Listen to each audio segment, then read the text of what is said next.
ডিভিশনের একটা division bench আমাদের দায়েরকৃত একটা রিট চূড়ান্ত শুনানি অন্তে একটা রায় দিয়েছেন।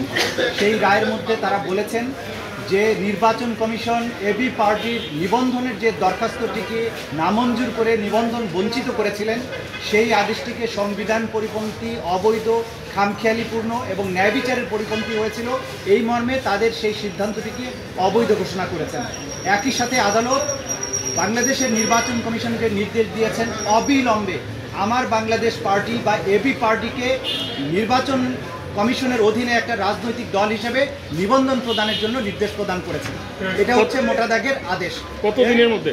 এটা কোনো টাইম উল্লেখ না করে বলেছেন ফোর্থ উইক, মানে হচ্ছে এখন থেকে জাজমেন্টটা পাওয়া মাত্র এবি পার্টিকে এই নিবন্ধনটা দেওয়ার জন্য নির্দেশ দিয়েছেন হাইকোর্ট ডিভিশন।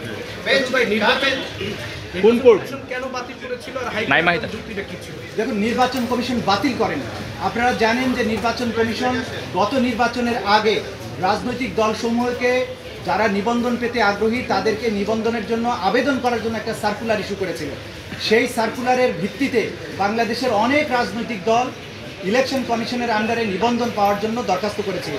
তার মধ্যে আমার বাংলাদেশ পার্টিও সেখানে দরখাস্ত করেছিল। 93টি রাজনৈতিক দল সেখানে তালিকাভুক্ত হয়েছিল দরখাস্ত যারা করেছিল নিবন্ধন প্রাপ্তির জন্য।